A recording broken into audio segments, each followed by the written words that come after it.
সূর্যোদয় এসো আর করি বিকৃতি তমসা থেকে আবিষ্কার করি স্বাধীনতার ইতিহাস, স্বাধীনতার ইতিহাস, স্বাধীনতার ইতিহাস, স্বাধীনতার ইতিহাস।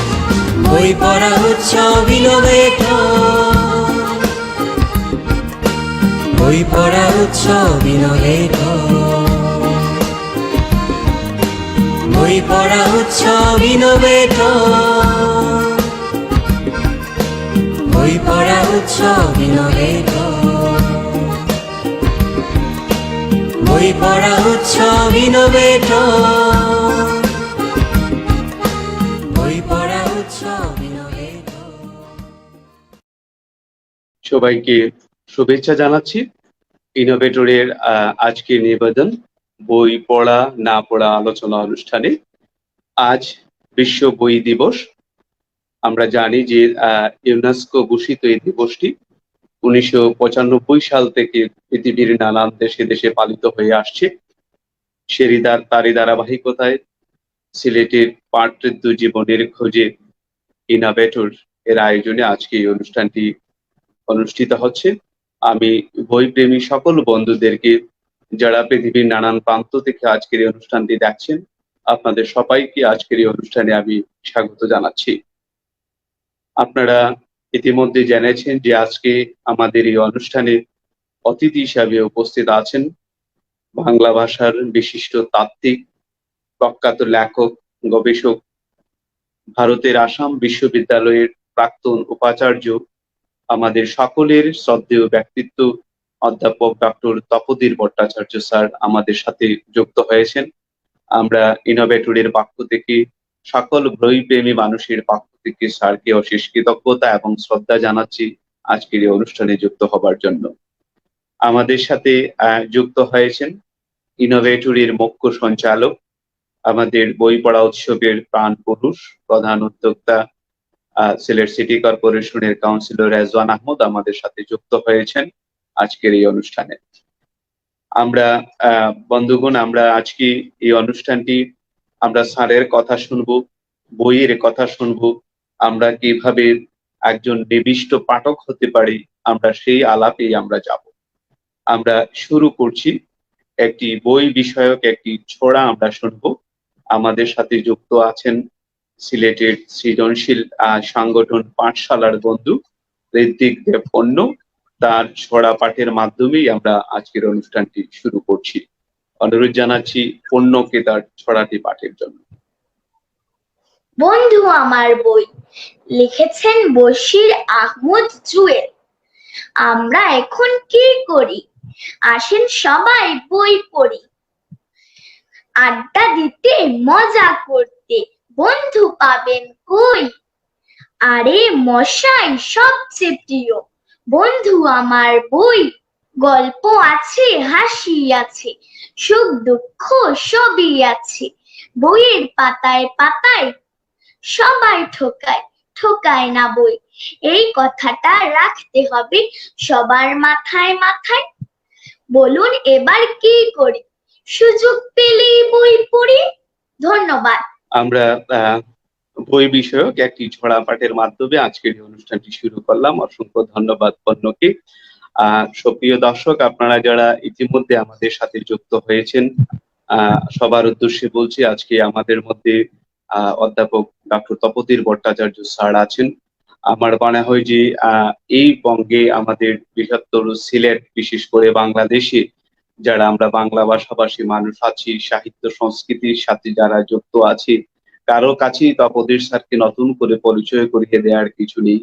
তবু আমরা বলবো তিনি আমাদের অত্যন্ত আপনজন এবং ডক্টর তপোধীর ভট্টাচার্য একজন আমরা কি বলি যে আসাম বিশ্ববিদ্যালয়ে শুধু উপাচার্য নয়, তিনি দিল্লি বিশ্ববিদ্যালয়ে রবীন্দ্র অধ্যাপক হিসাবে দীর্ঘদিন কর্মরত তিনি ছিলেন।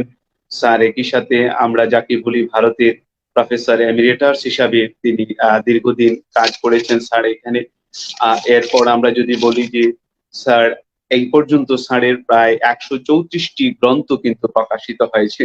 একজন কবি হিসাবে একজন যোদ্ধা হিসাবে আমরা স্যারকে চিনি, এবং এই জন্য আবারও ইনোভেটরের পক্ষ থেকে, সকল বইপ্রেমী বন্ধুদের পক্ষ থেকে আমরা স্যারকে অশেষ কৃতজ্ঞতা আমরা জানাচ্ছি।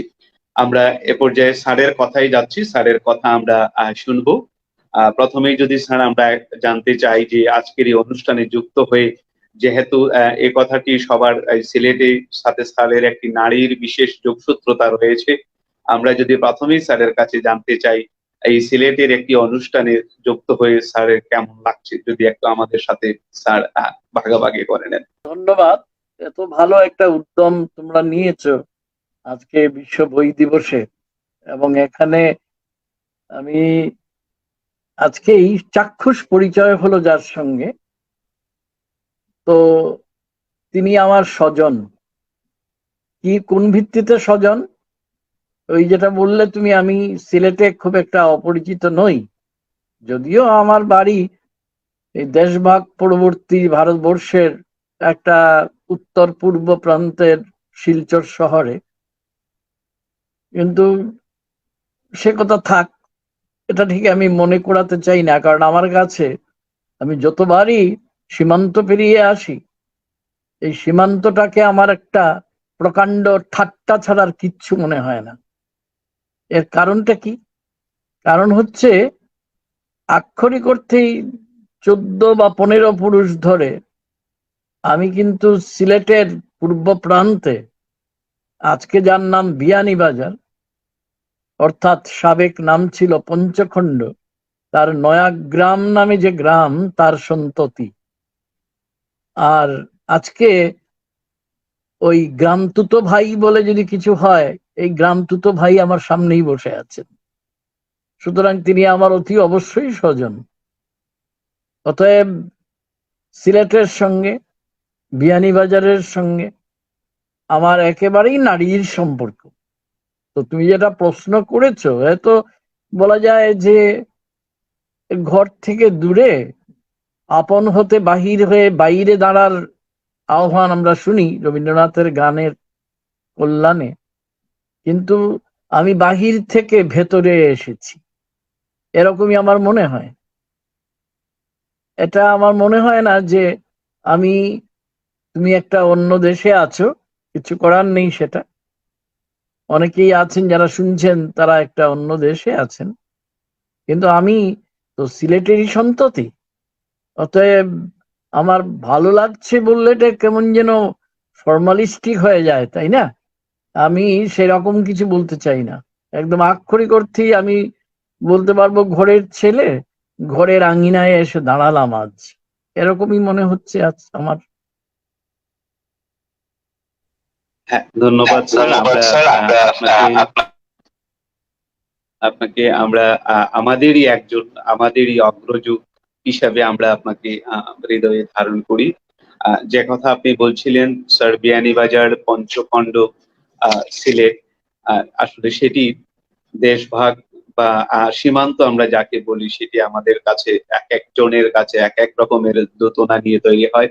এবং এই সিলেটের আনাচে কানাচে, গোটা দেশে তো আছেই আপনার অগণিত শিক্ষার্থী, অগণিত স্বজন, অগণিত ভক্ত আমরা বলবো আছেন।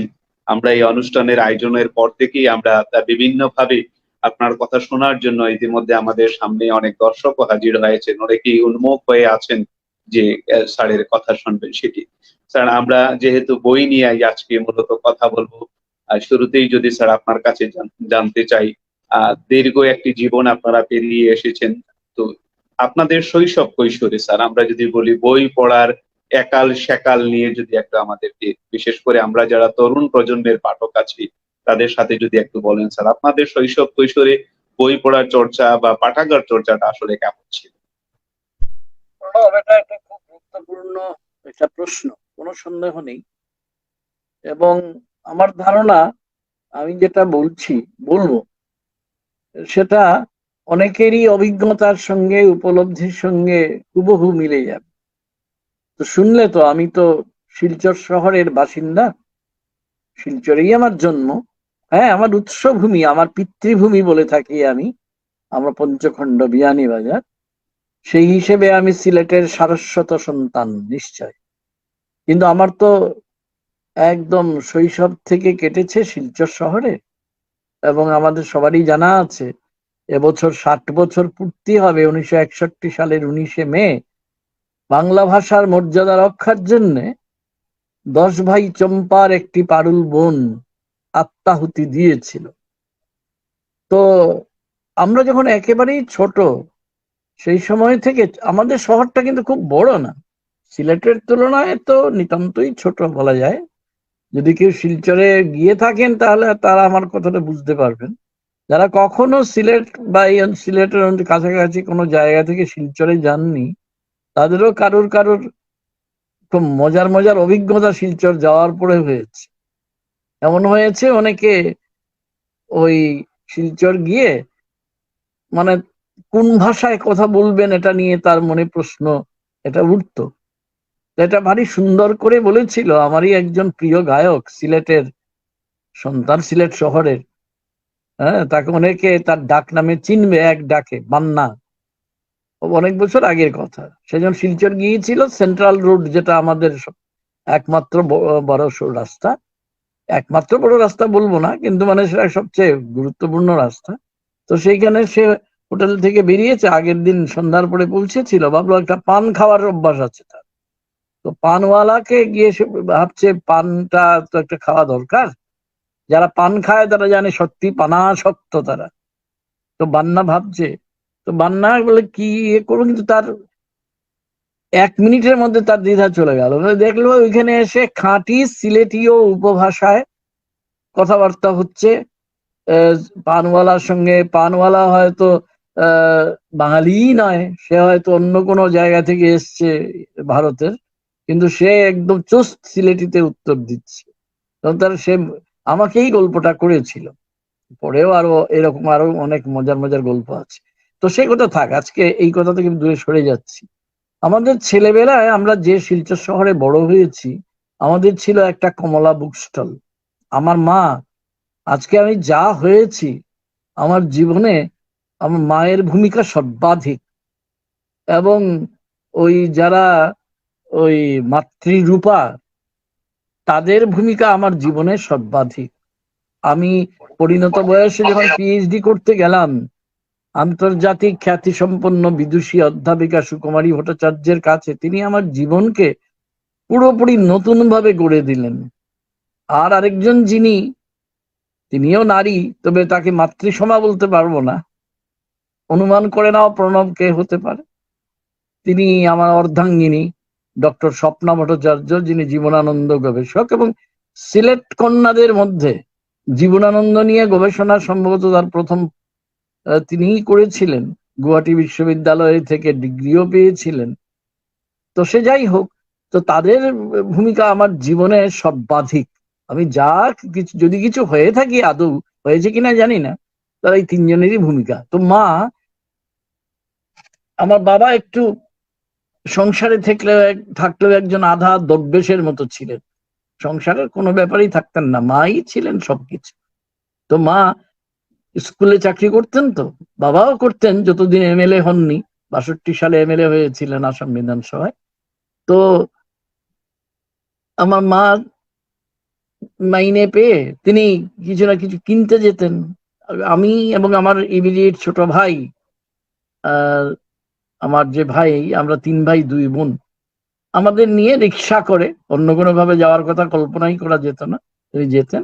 আর আমাদের একটা ইয়ে ছিল যে কমলা বুক স্টল থেকে একটা বই কিনে দিতে, সেই শুরু। তখন হয়তো বইয়ের দাম আজকালকার ছেলেপিলেরা যারা শুনছে তারা বিশ্বাসই করতে চাইবে না, 3 আনা কিংবা 4 আনা দামের বই। আমার মনে আছে এইগুলো, অসংখ্য বইয়ের নাম আমি করতে পারবো, কিন্তু এটা করতে গেলে সময় অনেক যাবে। কিন্তু এইগুলোই কিন্তু ভবিষ্যতের তপোধীর ভট্টাচার্যকে তৈরি করে দিয়েছিল। এবং এটা তৈরি করে দিয়েছিলেন প্রতি মাসে, 1 মাসেও ব্যতিক্রম হয়নি, আমার মা এই ধরনের বই কিনে দিতেন। আর আমি গুগ্রাসে গিলতাম, আমি, আমার ভাই, এবং আমার যে বোনটি তারপর 2 ভাইয়ের পরে, সেও এখন শিক্ষিকা হয়ে তারপর অবসর গ্রহণ করে ফেলেছে। সে যখন পড়তে শিখলো, সেও বই পড়তে অভ্যস্ত হয়ে গেল। আমরা 2 ভাই তো পড়তামই। শুকতারা, শিশু সাথী, এইগুলো মা প্রতি মাসে আমাদের আনিয়ে দিতেন। আর আরেকটা কথা বলবো, 61 সালে যখন রবীন্দ্রনাথের জন্মশতবর্ষ হয় তখন তো আমি ক্লাস 8-এ পড়ি, এবং এই সময়ে ওই পশ্চিমবঙ্গ সরকার যেটা সরস্বতী প্রেস, যেটা ভীষণ ফিনফিনে কাগজে, খুব ভালো ছাপা, মোলারটা বাঁধাইটা অবশ্য খুব বাজে, তো 15 খণ্ডে সমগ্র রবীন্দ্র রচনাবলী দিয়েছিল।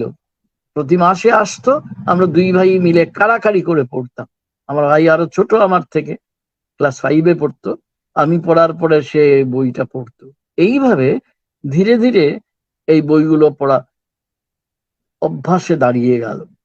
ছেলেবেলায়, যেটা তোমার প্রশ্ন ছিল প্রণব, যে শৈশব এবং কৈশোরই কিন্তু মানুষের সমগ্র জীবনকে নিয়ন্ত্রণ করে। ওই শৈশবে বা শৈশব থেকেই, হ্যাঁ, শৈশব থেকেই যেসব বই আমি পেলাম, কৈশোরে সেটা প্রসারিত হলো। মা প্রতি মাসে ব্যতিক্রমহীন ভাবে দিতেন। আর ধরো উৎসবের সময়, যাকে আমরা পুজোর সময় বলি, সেই সময় দেবসাহিত্য কুটির থেকে মোটা মোটা সব পুজো সংখ্যা বেরোতো। পুজো সংখ্যা আজকের আনন্দবাজার বা এইগুলোর মতো নয়, সেগুলো হার্ড বাউন্ড, ভূতপেতনি দত্তিদানা, গল্প ভালো আবার বলো, গল্প বলে দাদুমণি, হাসির এটম্বম, রাক্ষস খুক্ষস, ঠাকুরমার ঝুলি, ঠাকুর দাদার ঝুলি, কত বইয়ের নাম করব। এইগুলো দিয়ে আমার মনের মধ্যে যে কল্পনা প্রবণতা, সেটা পরবর্তীকালে খুব কাজে লেগেছিল। কারণ তুমি তো জানো আমি কবিতা লিখি, তো সেটারও তো ক্ষেত্র প্রস্তুত হয়ে গিয়েছিল ওইখানে। এইভাবে আমার মাই সেটা করে দিয়েছিলেন, গোড়াপত্তন মাই করে দিয়েছিলেন। তারপর যখন ধীরে ধীরে অনেক বড় হলাম, তারপর ওই যে সুকুমারী ভট্টাচার্যের কাছে যখন গেলাম, তিনি একটা কথা খুব বলতেন, সংস্কৃতের অধ্যাপক ছিলেন তো, পৃথিবী বিখ্যাত অধ্যাপক তিনি, প্রচুর বিখ্যাত বই তার আছে। তো তিনি আমাকে একটা সংস্কৃত একটা শিখিয়েছিলেন, স্থূনা নিখাতন ন্যায়। এটা বাংলা করে বলি, যে তুমি যদি কোনো একটা বড় কাঠামো তৈরি করতে চাও, এটা এমন কিছু না যে কোনো বাচ্চা ছেলে মেয়েতেও সেটা বোঝে, তাহলে তোমার যে ভিত্তিটা সে খুব বড় করে চওড়া করে করতে হবে। আমাদের শৈশব এবং কৈশোরে বই পড়ার যে ভিত্তিটা হয় না, সেটা হচ্ছে ওই রকম স্থূনা নিখাতন ন্যায়ের মতো। মানে তুমি ক্রমাগত নিচের দিকটা থাকে সবচেয়ে বড়, যত উপরে উঠবে তখন সেটা পিরামিডের মতো একটা কাঠামো তৈরি হবে, সেটা ক্রমাগত ছোট হতে হতে যাবে। তার মানে কি, এটা রূপক হিসেবে ধরে নিতে হবে। কারণ ছেলেবেলায় তুমি যেটা পড়তে ভালোবাসো, আরেকটু যখন বড় হলে, তুমি কৈশোরের বয়স সন্ধিতে এলে, তখন আরো নানা ধরনের বই পড়তে চাইবে। তো তার মানে তখন তোমার ওই শাখা প্রশাখায় বিভক্ত হতে লাগলো। এটা হবেই, এটা বাধ্যতামূলক বলা যায়। কিন্তু তোমার ক্ষেত্র প্রস্তুত হয়ে যাবে কিন্তু শৈশব এবং কৈশোরে।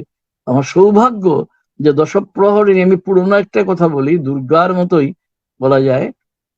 আমি সেই অর্থে ধর্মবিশ্বাসী নই, কিন্তু এটা বলতে আমি কোনো দ্বিধাও করি না। কিন্তু তবু আমি বলছি, আমি একটা রূপক অর্থেই ধরছি আর কি এটাকে। মা সেরকমই ছিলেন, সমস্ত দিক আবৃত করেছিল তার উপস্থিতি, এবং এগুলোই আমাদের শুধু আমি না, আমরা 3 ভাই 2 বোন, আমাদের সবাইকেই কিন্তু কোনো না কোনো ভাবে ঋদ্ধ করেছে। আমাদের প্রত্যেকেরই শৈশব এবং কৈশোর, এবং সেই সময়ে মায়ের ভূমিকা, মাই তো শিক্ষক, মূল শিক্ষক তো মা। শুধু তাই না, এটা তো রূপক অর্থে না, একদম আক্ষরিক অর্থ। মা তো সংস্কৃত পড়াতেন, সরকারি মাধ্যমিক বালিকা, আমার জন্মের আগে থেকে তিনি ওইখানে পড়াচ্ছিলেন। তারপর সেখান থেকে 33 বছর যাওয়ার পরে তিনি অবসর গ্রহণ করলেন সরকারি নিয়ম অনুযায়ী। কিন্তু আমি যখন ক্লাস 9-এ পড়তাম, মা রান্না করছেন, কারণ সব বাহির এবং ভেতর সবকিছুই তো তার অস্তিত্ব ছিল, তো উপস্থিতি ছিল। তা সত্ত্বেও তিনি কিন্তু নিজে রান্না করতেন, এবং রান্না করার সময় আমাকে ডেকে নিতেন। আমরা তো এই চেয়ার টেবিলে খাওয়ার মতো সাহেব তখনও হয়ে উঠিনি, যে কোনো একজন সিলেটি ছেলের মতো আমিও পিড়ি পেতে খেতাম। দীর্ঘদিন আমরা পিড়ি পেতে, অনেক বড় হয়ে পর্যন্ত। তো আমি পিড়ি পেতে মা দিতেন, বলে যে তুই কি পড়ছিস আমাকে বল, আর মা আমাকে পড়িয়ে দিচ্ছেন। বিশ্বাস করবে, আজকাল কেউ ছেলেপিলেরা বিশ্বাস করবে? প্রথমেই তো তারা ভেবে নেয় কোনটা ভিবি আই সেটা বলো, মানে very very very very important, বাকিগুলো পড়বো না। সেটা নিয়ে ভারী মজার গল্প আছে জানো তো, ডাক্তারদের নিয়ে। ডাক্তাররা যদি কেউ এখানে থাকেন আমার উপর চড়ে যেতে পারেন। যে এই যে একজন ডাক্তার, নবীন ডাক্তার পাশ করে এসেছিল, সেদিন একটা হার্টের অপারেশন হবে। তার স্যার, যার কাছে সে পড়েছে মেডিকেল কলেজে, তো সার্জন হয়েছে, তো তিনি তো নতুন তাদের কথা বলবেন না, মুখে তো মাস্ক পরা, পেছন দিকে শুধু হাত দিয়ে দিতেন ইত্যাদি। গল্পে আছে হার্ট অপারেশনের সময় তিনি বলছেন অমুক জিনিসটা দাও তো, হাত বাড়িয়েছেন, হঠাৎ শোনেন একটা ধপাস করে শব্দ। কি ব্যাপার কি ব্যাপার, দেখেন ছেলেটি অজ্ঞান হয়ে গেছে। ওই কি, তোমার কি হলো? অপারেশন মাথায় উঠলো, তাকে কোনো মতে সুস্থ করা হলো। তখন সে প্রায় কেঁদে ফেলে আর কি, স্যার স্যার আমার সময় হার্ট তো ইম্পর্টেন্ট ছিল না স্যার, ওটা আমি পড়িনি স্যার, ইত্যাদি ইত্যাদি। এটা গল্পই, হাসির গল্প, মজার গল্প। কিন্তু আমাদের অবস্থা কি এইরকম নয়? স্পেশালাইজেশনের যুগে আমরা কি জানি, যে নাক জানে সে চোখ জানে না, যে চোখ জানে সে কান জানে না। এটা শুধু ডাক্তারদের কথা না, আমি তো সাহিত্যের ছাত্র। তুমি দেখবে আজকাল খুব চালু হয়েছে, যে উপন্যাস নিয়ে কাজ করবে সে কবিতাকে অচ্ছুত মনে করবে, বলে কবিতা বুঝি না। আচ্ছা বলো তো, যে সাহিত্যের ছাত্র সে উপন্যাস বেশি ভালোবাসতে পারে, কিন্তু সে কবিতা বুঝবে না, এর মানে কি? তার মানে কি সাহিত্য বুঝলো? আমি কাউকে কটাক্ষ করছি না। অনেক বছর ধরে শিক্ষকতা করেছি কিনা প্রণব, শুনলে তুমি হয়তো অজ্ঞান হয়ে যাবে, বিশ্বাসও করতে চাইবে না। আমার শিক্ষক জীবন তো শুরু হয়েছিল নরসিং উচ্চতর মাধ্যমিক বিদ্যালয়ে, একেবারে ক্লাস 4 থেকে পিএইচডি পর্যন্ত আমি, বুঝলে তো, আমি ছাত্রদের পড়িয়েছি।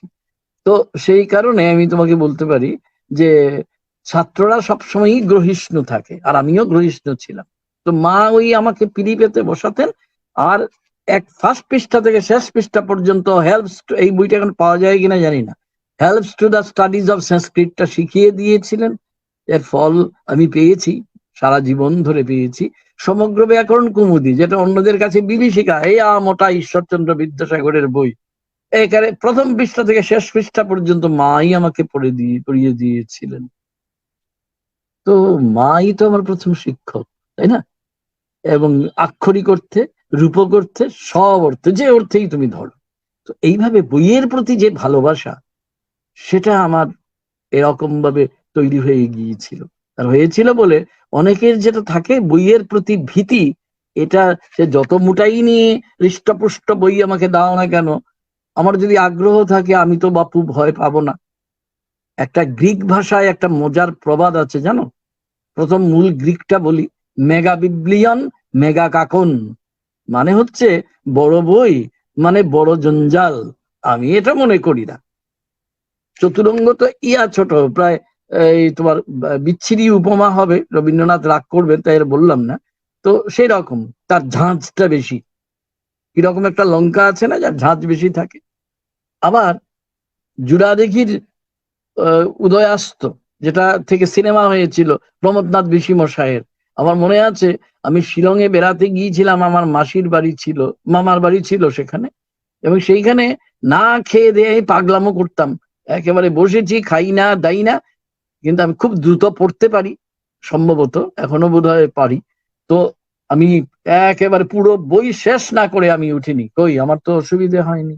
এরকম আমার আরো হয়েছে। তার মানে হচ্ছে বইয়ের প্রতি যে দীক্ষা, সে তারও একটা পাঠ লাগে, শিক্ষাটা লাগে, সেটা আমি মায়ের কাছ থেকেই পেয়েছি। এবং অবশ্যই আমার সৌভাগ্য, আমি এমন কিছু শিক্ষক পেয়েছিলাম। আমি যে স্কুলে পড়তাম আমার বাড়ির কাছেই, বাবা সেখানে ছাত্রও ছিলেন। বিয়ানীবাজার থেকে গিয়ে ওইখানে দেশভাগের অনেক আগে সেখানে গিয়ে তিনি শিক্ষা পরে বিয়ানীবাজারের একটা স্কুল আছে, যে স্কুলটা এখনো আছে, সেখানে তিনি ক্লাস 5 থেকে 6-এ উঠে তারপরে শিলচর শহরে কাছাড় স্কুলে চলে গিয়েছিলেন। সেখানে ছাত্র হয়েছিলেন, সেখানে শিক্ষক হয়েছিলেন। আমরা 3 ভাই এখানকারই ছাত্র। তো সে যাই হোক, সেখানে এমন কিছু মাস্টারমশাইদের আমরা পেয়েছি যারা, এখন কি হয়, ছুটির, গ্রীষ্মের ছুটি, পুজোর ছুটি হলে ভারী আনন্দ, তাই না, যে আর তো পড়তে হবে না। আমাদের সময় মাস্টারমশাইরা, এবং আমরা খুব দুষ্ট থাকলেও শিক্ষকদের কথা শুনবো না সেটা ছিল না। তারা ছুটির পড়া দিয়ে দিতেন এবং আমরা সেই ছুটির পড়াটা সত্যি মনোযোগ দিয়ে পড়তাম, মজাও করতাম, হই হুল্লোড়ও করতাম নিশ্চয়, কিন্তু এতে কাজটাও করতাম। এইভাবে ওই যে স্থূনা নিখাতন ন্যায়, এই কথাটা ব্যাপক অর্থ আছে, সেটা এইভাবেই ধরো একটা তৈরি হওয়ার ব্যাপার ছিল আর কি। অসংখ্য ধন্যবাদ স্যার। অসংখ্য ধন্যবাদ স্যার, আপনার কাছ থেকে আমরা চমৎকার অনেক কথা শুনলাম এবং আমাদের অনেক প্রশ্নের, অনেক জিজ্ঞাসার উত্তর কিন্তু আমরা শুরুতেই স্যার পেয়ে গেছি। এবং আপনার আলোচনা থেকে যেটুকু বলবো, মায়ের প্রতি আমাদের সশ্রদ্ধ প্রণাম থাকবে। আমাদের শ্রদ্ধেয় বৌদি ডক্টর স্বপ্না ভট্টাচার্য এবং জীবনানন্দ গবেষণার অগ্রণী একজন মানুষ, তার প্রতিও আমাদের শ্রদ্ধা। এবং যেটি বলছিলেন যে স্যার, আসলে শৈশবই আমাদেরকে কিন্তু গড়ে দেয়, আমাদের মা বাবারা, এই পরিবারই কিন্তু আমাদের সবচেয়ে বড় শিক্ষক, যেটি আমিও হয়তো ব্যক্তিগতভাবে এভাবেই বিশ্বাস করি।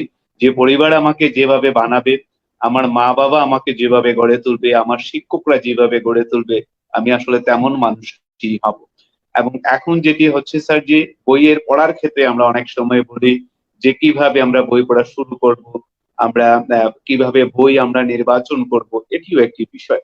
এবং আপনার কথার ফাঁকে যেটি আসছিল স্যার, স্যারের কবিতা লেখার কথা, লেখালেখির কথা, এবং এখানেও আজকেও এখানে আপনার অনেক শিক্ষার্থীরা যুক্ত হয়েছেন, তারা কমেন্ট করছেন, দিল্লি থেকে অনেকেই দেখছেন, এমনকি স্যার বিয়ানীবাজারের পঞ্চখণ্ড থেকেও দেখছেন, একজন আপনাকে স্বাগত জানিয়েছেন বিয়ানীবাজারে। আবার আমাদের আপনার প্রিয় শিক্ষার্থী ডক্টর মোস্তাক আহমদ দিন ভাই এখানে আছেন।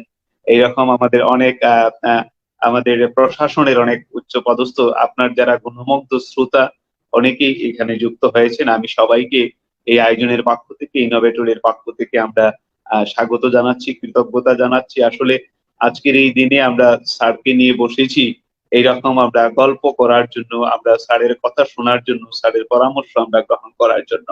এবং আমি যারা এখানে দর্শক যারা যুক্ত হয়েছেন, আমরা একটু জানিয়ে রাখতে চাই যে এই পর্যন্ত স্যারের 134টি গ্রন্থ প্রকাশিত হয়েছে, হয়তো আরেকটু কম বেশি হতে পারে আমরা যতটুকু জেনেছি, এবং 32টি কবিতার সংকলন শুধু বেরিয়েছে।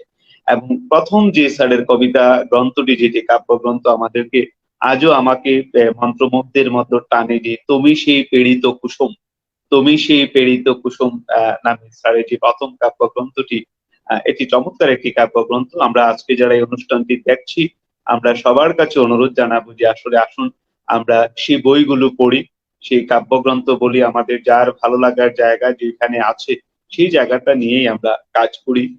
তখন কিন্তু আমরা একজন আদর্শ পাঠক হয়ে উঠতে পারবো। এবং আমরা এ পর্যায়ে যদি স্যারের কাছে জানতে চাই, আমি যেটুকু আগে বলছিলাম, আমাদের তাবারক হোসেন ভাই, আমাদের শ্রদ্ধাভাজন তাবারক হোসেন ঢাকা থেকে দেখছেন, স্যারকে শ্রদ্ধা জানিয়েছেন। তো আমরা এখানে সবগুলো কমেন্ট হয়তো পড়তে গেলে অনেক সময় চলে যাবে। আমি সবাইকে কৃতজ্ঞতা জানাচ্ছি, এবং আমরা আসলে স্যারের কথামালাতেই আমরা কথা থেকে বঞ্চিত হতে চাই না, সময় নষ্ট করতে চাই না, তার জন্য আমরা স্যারের কথাতেই ফিরে যাচ্ছি। আবার স্যার যেটুকু বলছিলেন যে পরিবার, মা এবং স্যারের শৈশবে পাঠশালার ভূমিকা, আমাদের পড়াশোনার জন্য, পাঠাভ্যাস তৈরির জন্য আমাদের শিক্ষা প্রতিষ্ঠানগুলোর কিন্তু শিক্ষকদের কিন্তু একটি গুরুত্ব ভূমিকা রয়েছে। এবং তার চেয়ে বড়, আমরা স্যারের মায়ের কথা আমরা যেটুকু শুনলাম, আমাদের শ্রদ্ধায় মাথা নত হয়ে আসে। এমন মা যদি আমাদের প্রতি ঘরে ঘরে থাকেন, এমন মা যদি আমরা সকলের ঘরে ঘরে আমরা পাই, তাহলে আমরা এই বইয়ের জন্য আমাদের এইভাবে হাহাকার করতে হবে না, পাঠক সৃষ্টির জন্য আমাদেরকে এইভাবে আয়োজন করতে হবে না। সেই মায়ের কাছ থেকে আমরা পাঠক সন্তান আমরা পাবো, সেটুকু বিশ্বাস আমাদের আছে। এখন স্যারের কাছে, স্যারের আলোচনার ফাঁকে যেটুকু যুক্ত করতে চেয়েছিলেন, যে প্রযুক্তির সাথে আমাদের বই পড়ার একটি দ্বন্দ্ব ইতিমধ্যে সৃষ্টি হয়েছে। আমরা অনেকেই বলছি যে আমাদের শিক্ষার্থীরা, পাঠকরা অনেকেই মোবাইল ফোনে আসক্ত হয়ে যাচ্ছেন, বিভিন্ন ডিভাইসে আসক্ত হয়ে যাচ্ছেন, এবং বই পড়া থেকে বঞ্চিত হচ্ছেন, বই পড়া থেকে দূরে সরে যাচ্ছেন। আবার আরেকটি বিষয় স্যার আছে, যে অনেকেই কাগজের বই পড়বেন নাকি পিডিএফ বই পড়বেন, ই বুক পড়বেন, এটা নিয়েও এক ধরনের দ্বন্দ্ব আছে সেটার জন্য। এবং এই বিষয়ে স্যার আপনার কাছ থেকে একটু শুনতে চাই। ভাই, এটা তো ঠিক যে 2021 সাল, এখন অনেক দিন হয়ে গেল আমরা প্রযুক্তি এর মুখোমুখি আছি। প্রযুক্তি আমাদের অনেকখানি পাল্টে দিয়েছে। কতটা পাল্টে দিয়েছে সেটা সম্ভবত অনেক সময় আমরা নিজেরাও বুঝে উঠতে পারি না। কিন্তু ঘটনা এই যে সময়কে তো পাল্টানো যায় না। আর আমরা সবাই জানি সেই বিখ্যাত কথাটা যে পরিবর্তনই হচ্ছে এই দুনিয়ার সবচেয়ে অপরিবর্তনীয় নিয়ম। তো তার সঙ্গে পাল্লা দিয়ে যদি চলতে হয়, তো তার মানে কি আমার সামনে অপশনটা কি? যে আমি কি ওই যে পুরনো বাংলায় বলতো না, গড্ডলিকা প্রবাহে ভেসে যাব, অন্যরা যা করছে তাই করব? এটা নিজের উপর নির্ভর করে। আমি আবার বলছি যে আমার ভিতটা যদি শক্ত হয়, তাহলে নিশ্চিত থাকা যেতে পারে যে আমি যে জমির উপর দাঁড়াবো, আমার যদি ধরা যাক আমি একটি গাছ, আমার শিকড় অনেক নিচে অবধি চারিয়ে গিয়ে জীবন থেকে, জগৎ থেকে অহরহ তার রস সংগ্রহ করছে, কিন্তু তার মানে কি এই যে আমি শুধু মাটির মধ্যেই রুদ্ধ আছি? না, আমার ডাল, পাতা, ফুল, ফল সবকিছু দিয়ে আমি আকাশ পানে ঊর্ধ্বায়িত হচ্ছি, এবং সেইখান থেকে আমি রোদ নিচ্ছি, হাওয়া নিচ্ছি, আমি হয়তো আর অনেক কিছুই নিচ্ছি। রাতের বেলার নক্ষত্র মণ্ডলীর সঙ্গে, হঠাৎ আসা ধূমকেতুর সঙ্গে, কিংবা আরো নানা কিছুর সঙ্গে আমার একটা আত্মীয়তা তৈরি হচ্ছে। যারা বিজ্ঞানের ছাত্র, বিশেষ করে পদার্থ বিজ্ঞানের ছাত্র, তারা জানেন যে মহামতি কার্ল সাগান আসার পর থেকে সেই পেইল ব্লু ডট বলে পৃথিবী বিখ্যাত বইটি যে লিখেছেন, সেখানে তিনি প্রমাণ করেছেন যে জ্যোতির্বিজ্ঞানের চূড়ান্ত স্তরে যিনি পৌঁছে যান, তিনি কিন্তু দর্শনেরও চূড়ান্ত স্তরে পৌঁছে যান।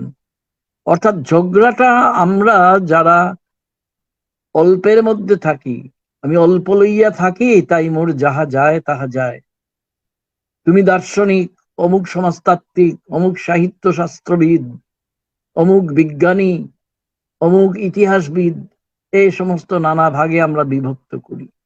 কেননা রবীন্দ্রনাথের সেই রক্তকরবী নাটকের সংলাপ তো অনেক ব্যাপারে কাজে লাগে। সব জিনিসকে টুকরো করে আনা এদের পদ্ধতি, দুঃখের কথা আমাদেরও পদ্ধতি। আমরা প্রযুক্তির উপর নির্ভর করে আমরা কি করতে চাইছি? আমরা আসলে আমাদের ডালপালা, যেটা খুব বেশি দূর পর্যন্ত ছড়াচ্ছিল না, সেই ডালপালা আমি ছড়িয়ে দিচ্ছি, যাতে এই ধারে নানা রকম বার্তা ভেসে আসছে, তাকে আমি গ্রহণ করতে পারি।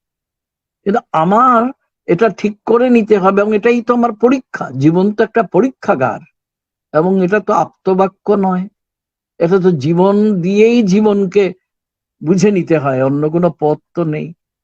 যে আমার ইথার থেকে যারা যত বার্তা আসছে আমি সেগুলোকে গ্রহণ করব। অর্থাৎ ডিভাইস, যেটা তুমি বললে প্রণব, সে মোবাইলই হোক, সেটা টেলিভিশনই হোক, সেটা অন্য কিছুই হোক, এবং ওই তোমার পিডিএফ বইয়ের মধ্যেই হোক, আজকাল টিন্ডেল নাকি একটা আছে, সেইগুলোও আছে, এই সব কিছুর মধ্য দিয়ে আমার বই পড়াটাকে আমার কাছে সুবিধাজনক ভাবে পৌঁছে দেওয়ার জন্যই তো হয়েছে। আমরা অনেক সময় খুব গভীরে গিয়ে বিবেচনা করি না। যদি গভীরে গিয়ে বিবেচনা করতাম, তাহলে বুঝতাম যে সেটা কিন্তু আমার শিকড়টাকে কাটতে চাইছে না, অন্তত কাটতে চাইবে এরকম আমাদের মনে না করাই ভালো।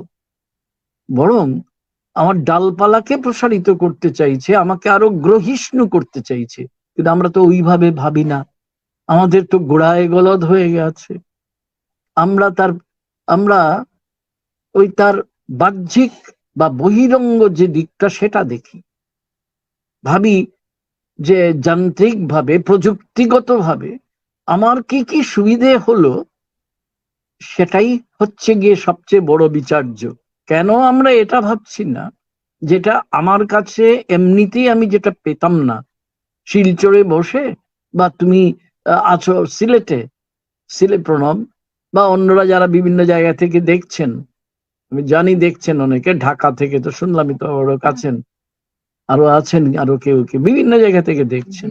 যাতে তারা কি চান, তারা চান এক ধরনের আত্মীয় সভা গড়ে তুলতে। আত্মীয় সভা, এই কথাটা কিন্তু খুব সাধারণ কথা নয়। সে আত্মীয় সভা গড়ে তোলা মানে বিশ্বের সঙ্গে সংযোগ সাধন, বিশ্ব থেকে নিজেকে বিচ্ছিন্ন করা নয়। অথচ ব্যাপারটা হচ্ছে এইরকম, ইংরেজিতে যাকে প্যারাডক্স বলে, আমি বাংলায় বলি, আমার বিভিন্ন বইতে তুমি দেখবে প্রণব, কূটাভাস, প্যারাডক্স বলি, যে আমরা যা বলি ঠিক তার উল্টো আচরণ করি। আমাদের বা আমরা যা বিশ্বাস করি তার ধারে কাছেও আমাদের প্রতিদিনের জীবনযাপন যায় না। তার মানে কোথাও একটা অনন্যয় তৈরি হয়। তাহলে আমার বিজ্ঞানের কাছে আমি কি চাইতে পারি? বিশেষভাবে জ্ঞান, প্রকৃষ্ট জ্ঞান শুধু তো না, আরেকটা শব্দ তো আছে বলা উচিত, প্রণালীবদ্ধ জ্ঞান, সিস্টেমেটিক্যাল। তাহলে কিভাবে পড়বো? আমার সুকুমারী দি, আমার গবেষণার যিনি তত্ত্বাবধায়িকা, দিদি বলেই আমি, আমার স্বচ্ছন্দ বেশি, তো দিদি আমাকে প্রথম দিকেই বলে দিয়েছিলেন যে দেখো হে তপোধীর, শুধু পড়তে আসাই যথেষ্ট না, কিভাবে পড়বে সেটা তুমি বুঝবে। একটু আগে প্রণব যেটা বলছিলে তার মধ্যে আমি কথাটা ইঙ্গিত পেয়েছি, কিভাবে পড়বো। এখন জলে যে নামেনি কখনো, সে সাঁতার সম্পর্কে বক্তৃতা দিলে হবে? সুতরাং বই যারা পড়তে অভ্যস্ত হয়েছে দীর্ঘদিন ধরে, তারাই বুঝবে যে কোন বইটা কিভাবে পড়বো। কিন্তু কথাটা কিন্তু এইখানেই শেষ হলো না। আর সব বই পড়ার পদ্ধতি এক নয়। ধরো তুমি যখন একটা কথার কথা বলছি উদাহরণের জন্য, তুমি যখন রবীন্দ্রনাথের রক্তকরবী পড়ছো, নিশ্চয়ই এটা রক্তকরবী পড়ার পদ্ধতি বলাকা পড়ার পদ্ধতির সঙ্গে মিলবে না। রবীন্দ্রনাথের বলাকা পড়ার পদ্ধতি নিশ্চয়ই প্রভাত সঙ্গীত, যেটা তার প্রথম দিকের বই, তার সঙ্গে মিলবে না। কথাটাকে যদি আরো প্রসারিত করি, আজকের এই জটিল জীবনে আমাদের নানা ধরনের আখ্যানের মধ্যে কত স্বরান্তর ঘটে যাচ্ছে। স্বরান্তর শুধু না, স্বরের উল্টো দিকে যেটা আছে, একটু কঠিন হয়ে গেলে বলো, আমি থেমে যাব, বিপ্রতীপ স্বরও আছে। অর্থাৎ স্বরের উল্টো দিকে, স্বরের ভেতরে যেটা আছে অন্তঃস্বর, সেটাও যেমন প্রকাশ করে, যেটা এমনিতে সাধারণ পাঠকের চোখে পড়ে না। পড়ে না কেন? কারণ সে পড়তে শেখেনি। আর ঠিক তেমনি স্বরের সঙ্গে যেটা তার বিপ্রতীপ, তার বিপরীত, সেটাও তো আছে। আমি দুটো উদাহরণ দেব। রাজশাহীতে থাকেন বিখ্যাত মনোবৈজ্ঞানিক ডাক্তার, আরো অনেক উদাহরণ দেওয়া যেতে পারে, যেটা আমার নাম মাথায় আসছে সেটাই বলছি। মামুন হুসাইন, তার লেখা যে খুব বেশি জনপ্রিয় তা না, নিশ্চয়ই একই রাজশাহীতে থাকেন হাসান আজিজুল হক, তার মতো নয়। কিন্তু আমি মনে করি মামুন হুসাইন একটা নতুন পথ দেখাচ্ছেন বাংলা গদ্যকে। তাহলে আমি হাসান আজিজুল হকের কথা তো বললাম, আমি হাসান আজিজুল হকের ধরো ছোট গল্প, ধরো পাবলিক সার্ভেন্ট, অনেকদিন আগে লেখা কিন্তু বিখ্যাত গল্প, এবং সবচেয়ে বিখ্যাত তো বাংলা সাহিত্যের অন্যতম চিরকালের শ্রেষ্ঠ গল্প আত্মজাও একটি করবী গাছ। তুমি যেভাবে পড়বে, তুমি কি শহীদুল জাহিরের যে সে রাতে পূর্ণিমা ছিল কে একইভাবে পড়তে পারো? তার মানে কিভাবে পড়বো সেটা গুরুত্বপূর্ণ। তাহলে কে তোমাকে শেখাবে এসে? সব বইয়ের জন্য তার মাস্টারমশাই দিদিমণি থাকবেন না। তাহলে কে শেখাবে? তুমিই তোমাকে শেখাবে, নিজেই নিজের সবচেয়ে বড় শিক্ষক। দেখো, এটা বলতে বলতে আমার মনে পড়ে গেল, গত শতকের 80-র দশকের, 70 এবং 80 দশকের শ্রেষ্ঠ চিন্তাবিদ, অন্যতম শ্রেষ্ঠ চিন্তাবিদ মিশেল ফুকো একটা অসাধারণ কথা বলেছিলেন। এটা মনে রাখার মতো, চিরকাল মনে রাখার মতো। আই অথর মাইসেলফ, আমি নিজেকে নির্মাণ করি। তার মানে আমার বই পড়ার অভ্যাসও আমি নিজেই নির্মাণ করি। এই প্রসঙ্গে আমি তোমাকে বলতে চাই, তোমার মাধ্যমে অন্য সবাইকে বলতে চাই প্রণব, যে বই পড়াটা যেমন অভ্যাস, বই না পড়াটা তার চেয়ে বেশি অভ্যাস। কথাটা বুঝলে তো? আমি যদি বই কখনো পড়িনি, তাহলে আমার সন্তোষ কুমার ঘোষের একটা বিখ্যাত, এটা মনে হচ্ছে, দেখি বলতে পারি কিনা, যদি স্মৃতি থেকে আসে তাহলে বলে দেবো, যে একবার প্রশ্ন উঠেছিল যে এই বইটা ভারী জটিল। এই কথা তো সবাই আমরা মুখোমুখি হই, যে অমুক বইটা না কিচ্ছু বোঝা যায় না, বড় কঠিন, বড় জটিল। এটার উত্তর ভারী সুন্দর করে সন্তোষ কুমার ঘোষ মশাই দিয়েছিলেন, যে ছেলেবেলায় মায়ের কুলে শুয়ে আমরা যে ব্যঙ্গমা ব্যঙ্গমী আর রাজপুত্র রাজকন্যার রূপকথার গল্প শুনি, ভূত পেতনি দত্তি দানার গল্প শুনি, বয়স্ক বেলাতেও যদি ভাবি এই রকমের গল্প আমাকে কেউ বলবে, তাহলে তো ভাই মুশকিল, এইভাবে তো বলা যায় না।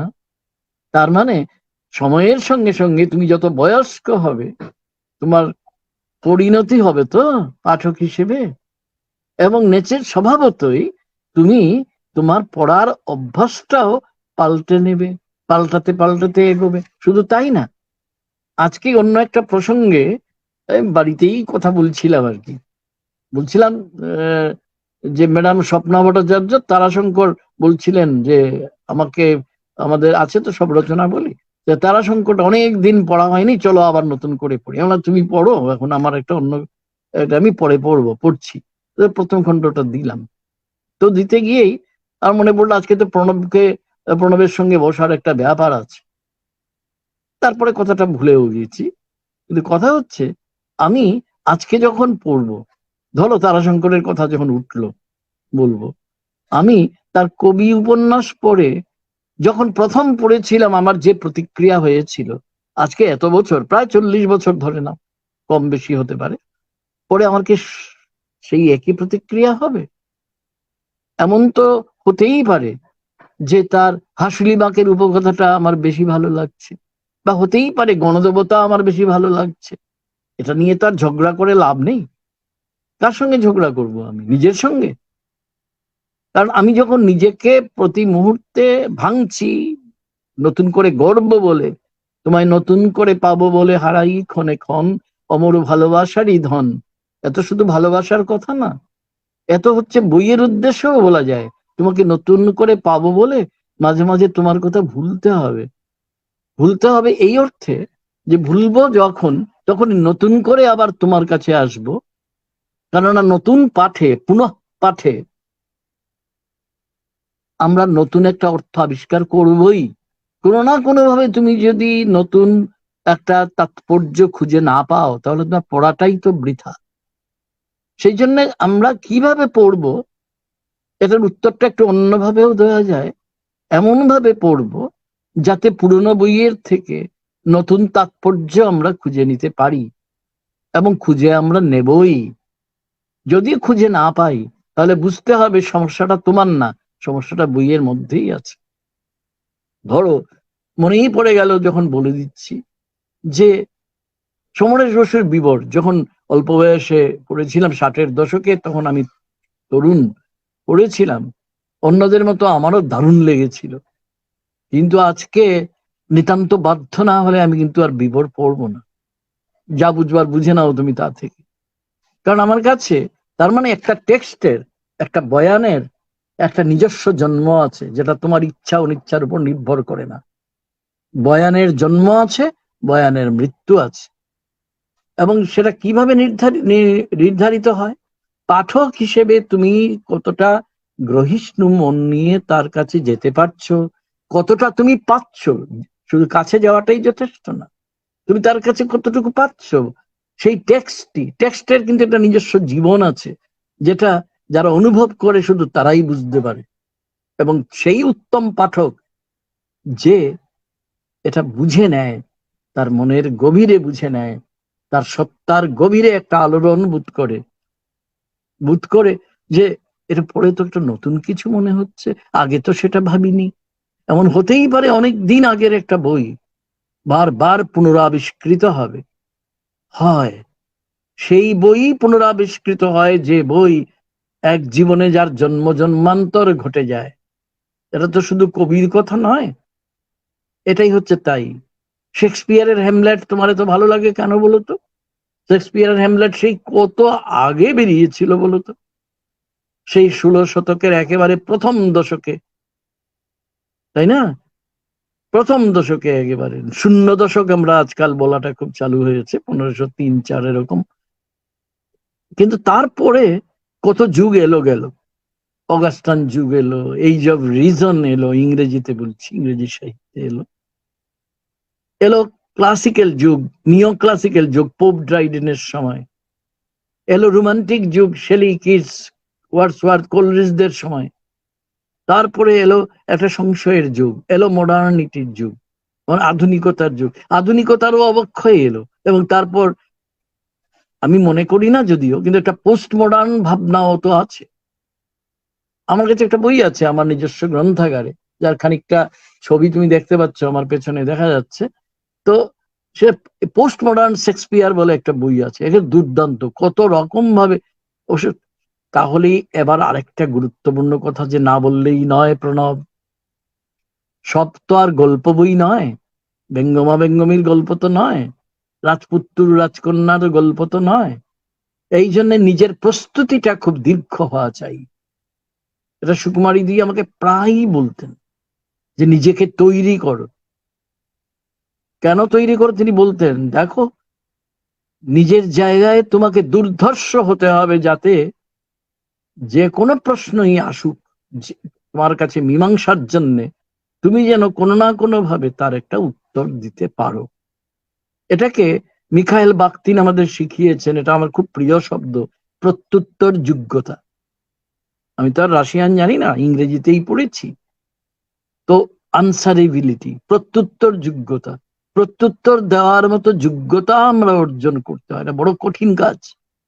যেমন সাহিত্যের ছাত্রকে ওই যে বলে ইংরেজিতে ওয়াটার টাইট কম্পার্টমেন্টে আজকাল আর ভাগ করা যায় না। তার মানে এটাও কিভাবে পড়বো তারই আরেকটা দস্তুর। তোমাকে যদি ভালো সাহিত্য পাঠক হতে হয়, তোমাকে অন্তত বেশ খানিকটা সমাজতত্ত্বের গভীরে ঢুকতে হবে, ইতিহাস বুঝতে হবে, তোমার দর্শনের প্রধান প্রতিপাদ্যগুলো তোমাকে বুঝতে হবে, এমনকি প্রাচীন ইতিহাস, নৃতত্ত্ব, মনস্তত্ত্ব, সাংস্কৃতিক রাজনীতি, কালচারাল পলিটিক্স যেটাকে ফ্রেডরিক জেমসন বলেন, এইগুলো সবই কিছু না কিছু তোমার করতে হবে। বলবে আমি কিন্তু প্রেসক্রিপশন দিচ্ছি না, এগুলো তো আর একদিনে হয় না। মানে আমি পড়াশোনা নিয়ে থাকবো, একজন উত্তম পাঠক হব, তার মানে আমার নিজের জীবনটাকে কিন্তু অন্য অনেক কিছু থেকে সরিয়ে আনতে হবে, যাকে বলে সস্তা আনন্দ, মজা, সেটাতে ভুলে গেলে চলবে না। এটা হচ্ছে নিজেকে তো আর চোখ ছাড়া যায় না প্রণব। তো এই জন্যে নিজে আমি তৈরি কিনা, আমি তৈরি হতে চাইছি কিনা, এর উত্তর তোমাকে বাইরে থেকে কে দেবে? তোমার সবচেয়ে প্রিয় মানুষটাও তো দিতে পারবে না। এই উত্তর তুমিই তোমাকে দেবে, তুমিই প্রশ্নকর্তা, তুমিই উত্তরদাতা।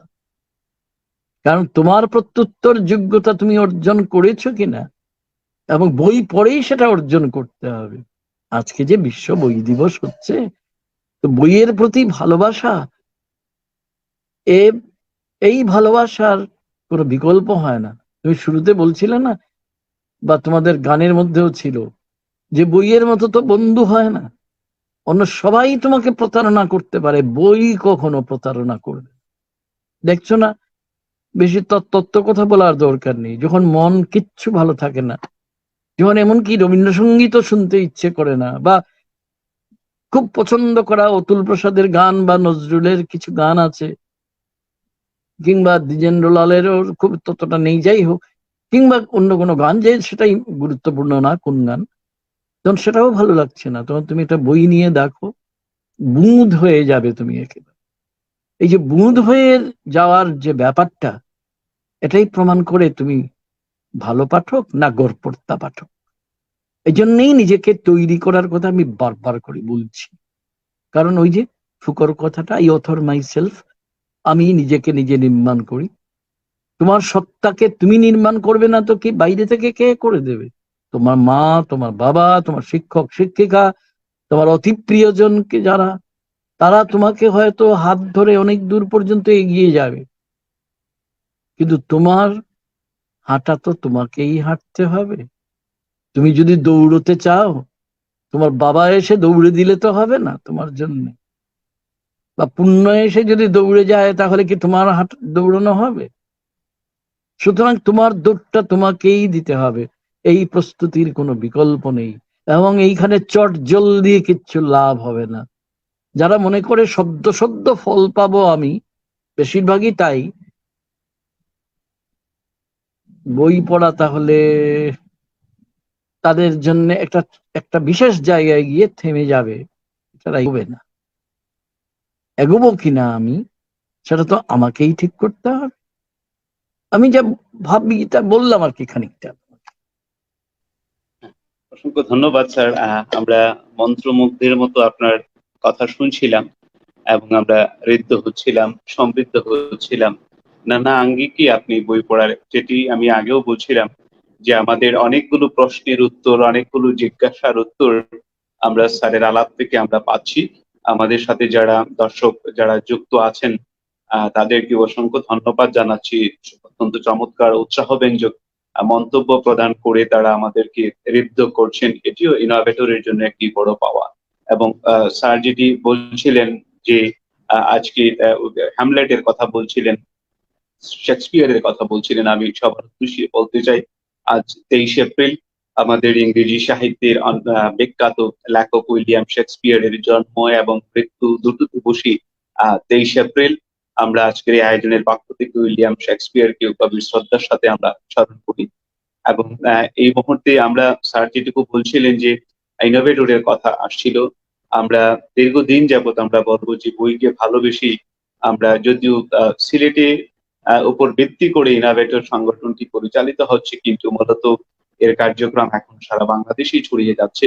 তো আমি এই পর্যায়ে একটু অনুরোধ করব আমাদের ইনোভেটরের প্রধান সমন্বয়কারী আশরাফুল ইসলাম, উনি আছেন এইখানে। স্যার, ইনোভেটর সম্পর্কে ছোট্ট 2-3 মিনিটের আমাদের একটি ভিডিও ক্লিপ আছে, সেটি আমি আপনি সহ সবার সাথে আজকে একটু ভাগ করে নিতে চাই যে ইনোভেটর বই পড়া নিয়ে আসলে কিভাবে কাজ করে যাচ্ছে সেটির জন্য। অনেক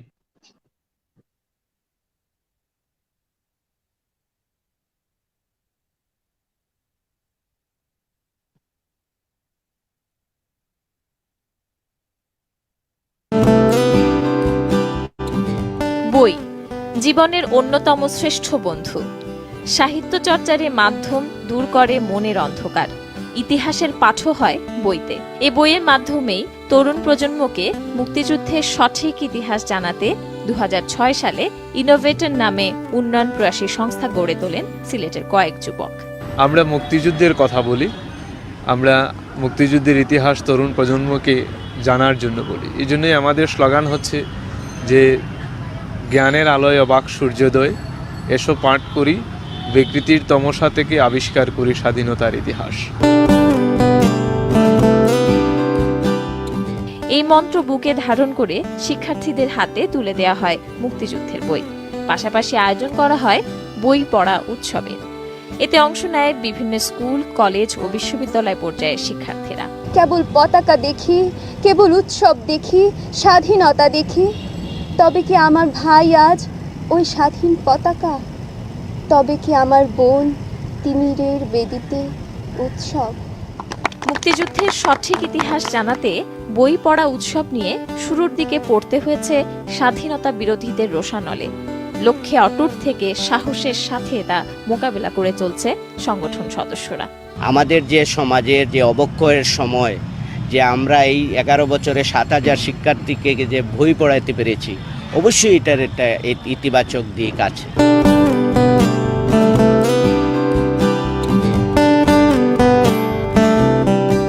বাধা বিপত্তি পেরিয়ে মুক্তিযুদ্ধের সঠিক ইতিহাস ছড়িয়ে দেওয়ার স্বীকৃতিও মিলেছে। এবছর জয় বাংলা ইউথ অ্যাওয়ার্ড অর্জন করেছে সংগঠনটি।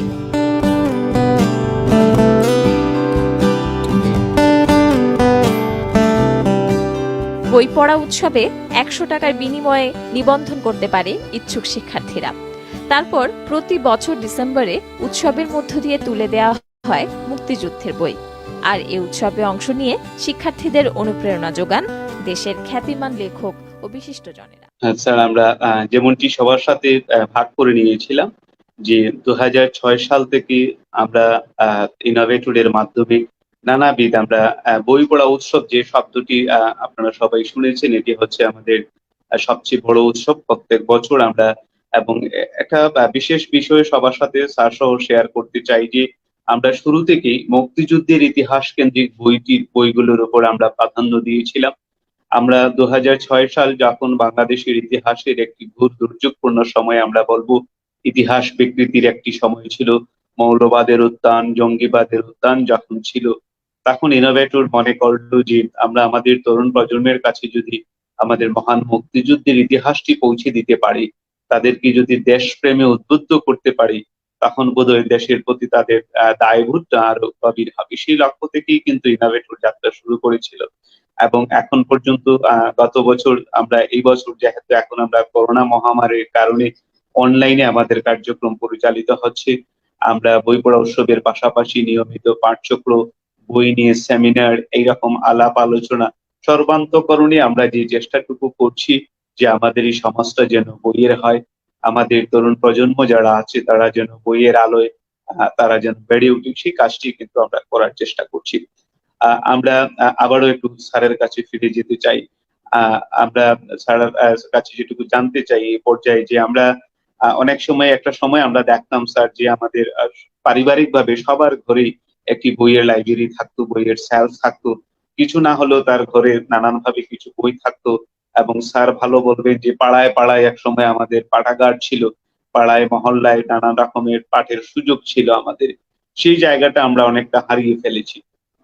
আপনার কাছে কি মনে হয় যে স্যার এই রকমের পাঠাগার তৈরির জন্য বা এক ধরনের বইমুখী প্রজন্মের জন্য আমাদের যে কোনো দেশের, রাষ্ট্রের বা আমরা স্থানীয় প্রশাসন যদি বলি, বা আমরা যদি বলি যে দায়িত্বশীল যারা আছেন, তাদের কি কোনো ভূমিকা আছে বলে কি মনে করেন স্যার, বা তারা কি ভূমিকা রাখতে পারেন কি মনে হয়? অবশ্যই তো ভূমিকা তাদের অনেক বেশি হওয়ার কথা ছিল, কিন্তু আমার অভিজ্ঞতা এ বিষয়ে খুবই খারাপ, খুবই নেতিবাচক। বরং আমি এই ইনোভেটর 2006 সাল থেকে যে চমৎকার কাজ করে চলেছে, যত বাধা বিপত্তি আসুক একটা জায়গায় তো এগিয়ে আছে বাংলাদেশের এই নবীন প্রজন্ম, যে তারা একটা স্বাধীন দেশে বাস করে। সেই স্বাধীন দেশে যারা বাস করে তাদের চিত্তভূমি কিরকম হয় সেটা আমরা শুধু অনুমানই করতে পারি, এবং সেই অনুমান অনুযায়ী আমরা হয়তো স্বপ্নও দেখতে পারি। যদি স্বপ্নকে বাস্তবে পরিণত করার জন্য যে কার্যকরী পদক্ষেপ নেওয়া, এই ব্যাপারে অন্তত প্রশাসনের পক্ষ থেকে, যদি প্রশাসন গণতান্ত্রিক চেতনা সম্পন্ন হয়, গণতন্ত্র বিরোধী না হয়, তাহলে তার পক্ষ থেকে অন্তত বাধা তো আসবে না, কোনো ধরনের অনাবশ্যক আপত্তি তো আসবে না। কিন্তু দুঃখের কথা, নানা কারণে আমি নিজে যেখানে আছি, আমাদের ছেলেবেলা, এমনকি যৌবনের বেশ কিছুটা দিন পর্যন্ত, তবু সমাজের মধ্যে যারা অভিভাবকত্ব করতেন তাদের ভূমিকা ছিল অত্যন্ত স্পষ্ট, ঋজু এবং দ্যুতিময়। সবচেয়ে বড় ক্ষতিটা যেটা হয়েছে আমাদের, যে সেটা হচ্ছে, সেটা আলোচনার অবকাশ এখানে নেই, কারণ অনেক কথা বলতে হবে যেটার প্রয়োজন নেই, অন্য কোনো সময়ে সুযোগ পেলে নিশ্চয়ই বলা যাবে, বলা উচিত বোধ হয়। কিন্তু এক কথায় আমি এটাই বলছি, আমরা সেই পরিবেশের মধ্যে নেই, অন্তত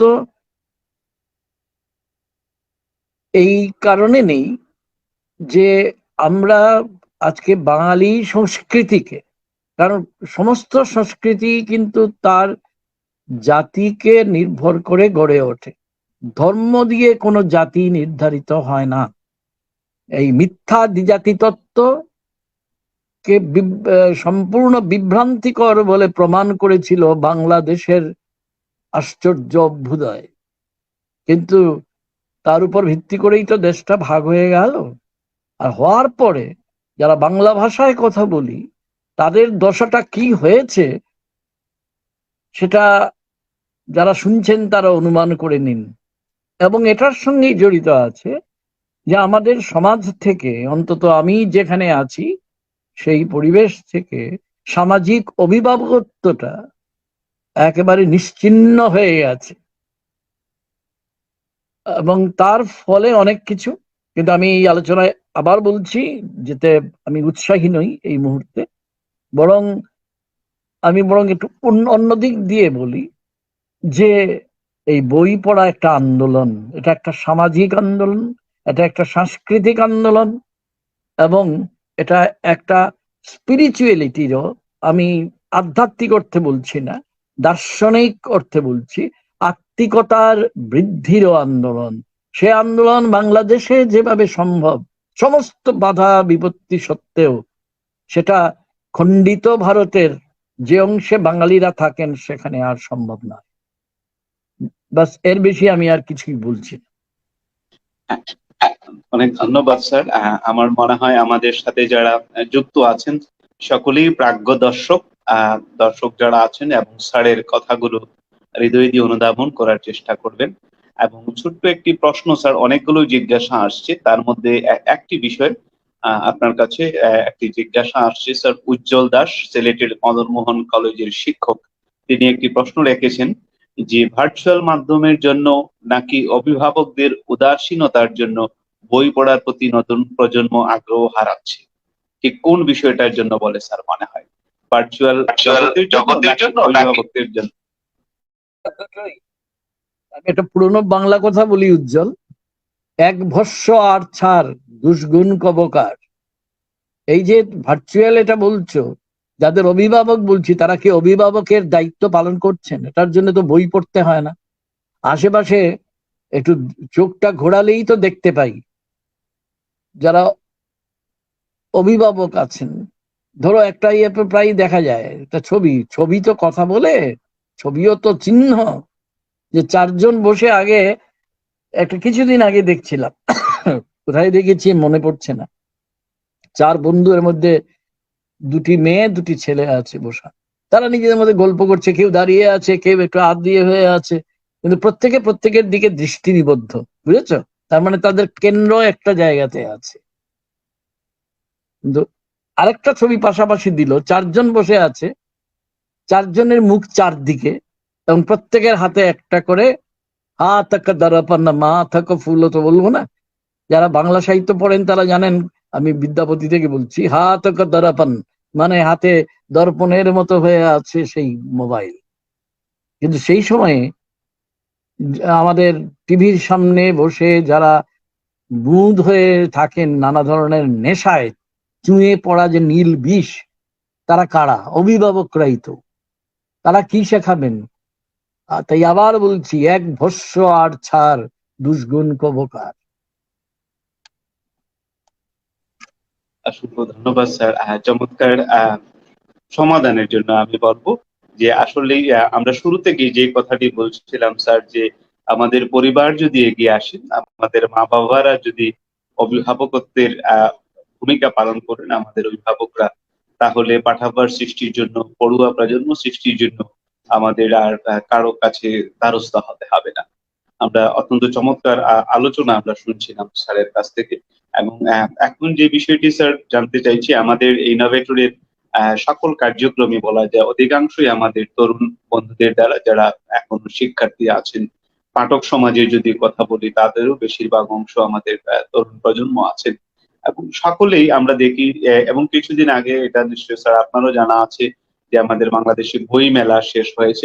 এখানেও দেখা যাচ্ছে যে শিক্ষার্থীরা মোটিভেশনাল বইয়ের প্রতি, কেরিয়ার কেন্দ্রিক বইয়ের প্রতি তারা বেশি আকৃষ্ট হচ্ছে, যতটুকু না দর্শন সাহিত্যের প্রতি আকৃষ্ট হচ্ছে। তো এ বিষয়ে যদি স্যার আপনার একটু পরামর্শ থাকে, যে আমরা আমাদের এই প্রজন্মের মধ্যে আমরা যে সাফল্যকে পেতে চাই, আসলে সাফল্য পাওয়ার জন্য বা জীবনে তাকে সফল হওয়ার জন্য তার কি করণীয়, আপনার পক্ষ থেকে একটু পরামর্শ যদি জানতে চাইছি। এটা বড় কঠিন প্রশ্ন হে প্রণব। কারণ তুমি এই মুহূর্তে আমরা যে পৃথিবীতে এসে গেছি, সেই পৃথিবীটা তো এক অর্থে একটা পোস্ট হিউম্যান ওয়ার্ল্ড, অর্থাৎ মানবিকতার কথাটা আমি একদমই দার্শনিক অর্থে বলছি না, আবার বলছিও যে মানবিকতার কর্ষণ যেভাবে হয় সেখান থেকে নিজেকে বিচ্যুত করে নেওয়া, দূরত্ব রচনা করা আমাদের অত্যন্ত বদভ্যাসে দাঁড়িয়ে গেছে, যেখানে এমন ভাবে আমরা নিজেদের রিওরিয়েন্ট করে নিয়েছি যেন চাকরি পাওয়াটাই হচ্ছে আমাদের পরমার্থ। হ্যাঁ, নিশ্চয়ই এটা গুরুত্বপূর্ণ, এটা এটা তো পাগল ছাড়া সবাই সেটা বোঝে, যেটা অত্যন্ত গুরুত্বপূর্ণ। হ্যাঁ, কিন্তু কথা হচ্ছে যে যত গুরুত্বপূর্ণই হোক, আসল কথা হচ্ছে যে মানুষের যে man does not live by bread alone, এই অনেক পুরনো কথাটা কি আজও সত্যি নয়?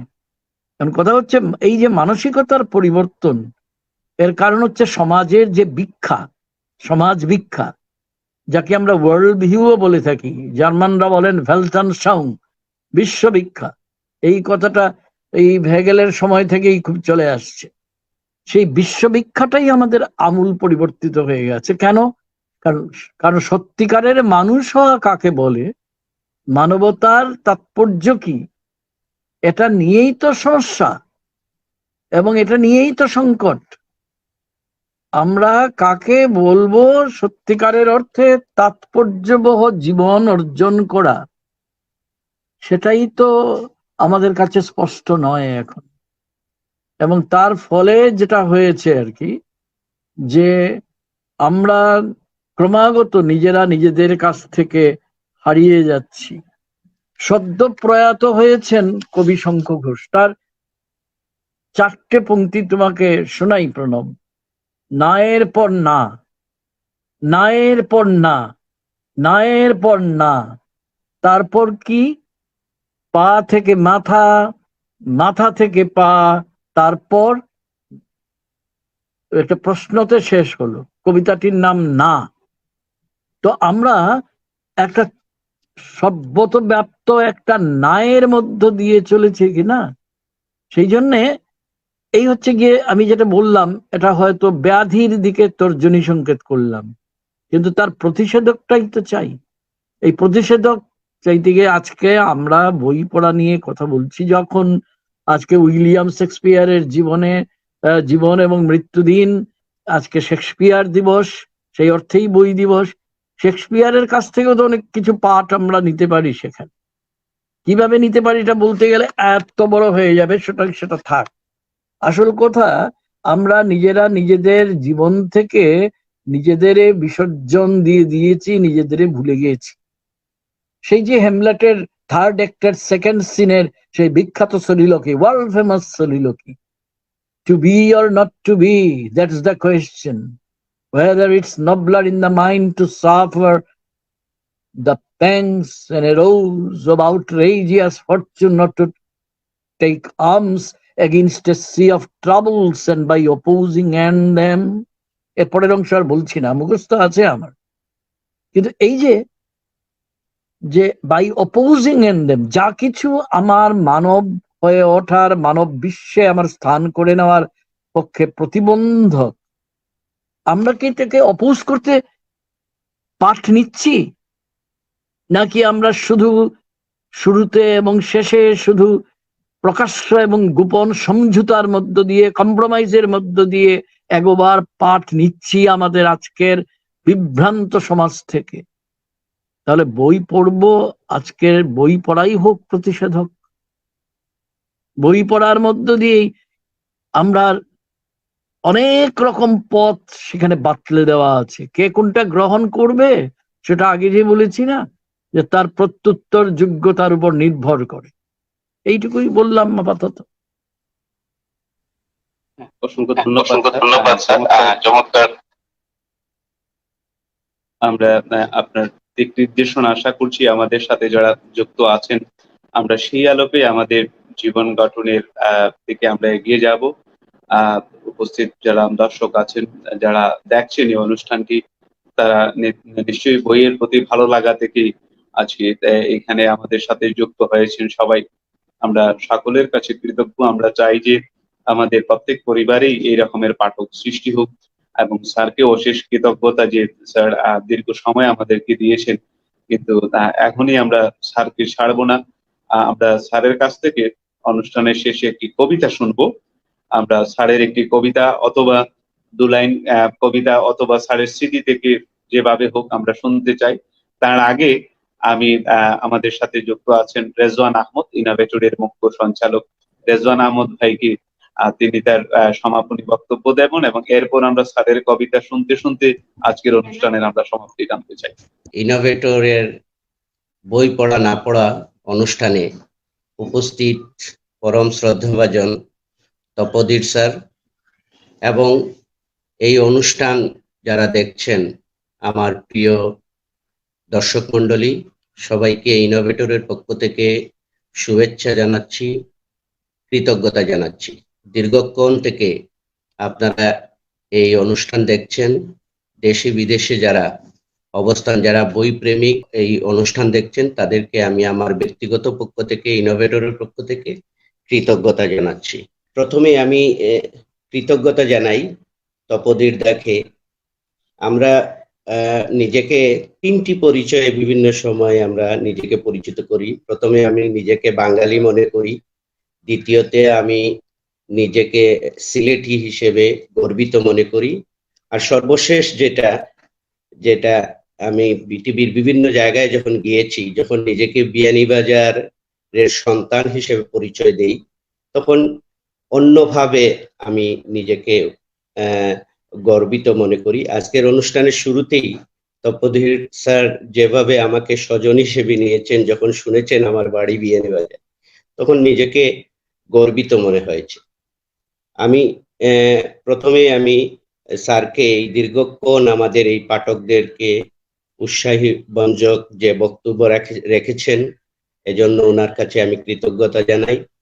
আমরা ইনোভেটর দীর্ঘ 16-17 বছর থেকে এই সিলেট নগরীতে বই পড়া উৎসব, মুক্তিযুদ্ধের বই পড়া উৎসব হিসেবে আমরা প্রতি বছর যে উৎসব করে থাকি, সেই উৎসবে স্কুল, কলেজ, বিশ্ববিদ্যালয়ের শিক্ষার্থীরা সহস্রাধিক, প্রতি বছর সহস্রাধিক শিক্ষার্থীরা আমাদের সেই বই পড়া উৎসব অংশগ্রহণ করে। আমরা এরই ধারাবাহিকতায় এই গত বছর করোনাকালীন কারণে আমরা করতে পারিনি, এবছর আমরা করতে পারবো কিনা জানি না, তবে আমাদের কার্যক্রম অব্যাহত রয়েছে এবং ভার্চুয়ালি ইতিমধ্যে 32টি বই আমরা ভার্চুয়ালি শিক্ষার্থীদের মাধ্যমে পড়াচ্ছি। আমাদের একটি ইনোভেটরের একটি লক্ষ্য এবং উদ্দেশ্য রয়েছে যে আমরা এই গত 16-17 বছর থেকে যে বই পড়ার জন্য শিক্ষার্থীদের আগ্রহী পাঠক সৃষ্টি করার যে উদ্যোগ আমরা চালিয়ে যাচ্ছি, এরই ধারাবাহিকতায় আমরা এমন একটি লাইব্রেরি আমরা করতে চাই। আমরা যে লাইব্রেরিতে পাঠকের অভাব হবে না, আমরা এমন কোনো লাইব্রেরি করতে চাই না যেখানে পাঠক নেই। আমাদের সরকারি ব্যবস্থাপনায় এই সিলেট নগরীতে লাইব্রেরি, গণগ্রন্থাগার আছে, সেখানে কিন্তু পাঠক খুঁজে পাওয়া যায় না। আমরা এমন একটি লাইব্রেরি করতে চাই, সেই লাইব্রেরিতে পাঠকের অভাব হবে না। আমরা ইতিমধ্যে সেই কাজ শুরু করেছি। ভবিষ্যতে ইনশাল্লাহ আমরা সিলেটে একটি লাইব্রেরি করব, যেটায় পাঠকদের অভাব হবে না। আমি আজকে অংশগ্রহণকারী যারা এই অনুষ্ঠান দেখছেন, সকলের সহযোগিতা কামনা করছি এবং আগামীতে এই ইনোভেটরের প্রত্যেকটি কার্যক্রমে আপনাদের সর্বাত্মক সহযোগিতা চাই। আজকের অনুষ্ঠানের দেশে বিদেশে থেকে অনেক গুণীজনই এখানে এই অনুষ্ঠান শুনেছেন। আমি নিজেও এই স্যারের কথা শুনছিলাম এবং মনে হয়েছিল আরো যদি কয়েক ঘন্টা শোনা যেত স্যারের কথা, তাহলে ভালো লাগতো। আমি আবারও স্যারের কাছে কৃতজ্ঞতা জানাচ্ছি। আগামীতেও স্যারকে নিয়ে আরো দীর্ঘ সময় নিয়ে আমরা অনুষ্ঠান করার প্রত্যাশা ব্যক্ত করছি। সবাইকে ধন্যবাদ। নমস্কার স্যার।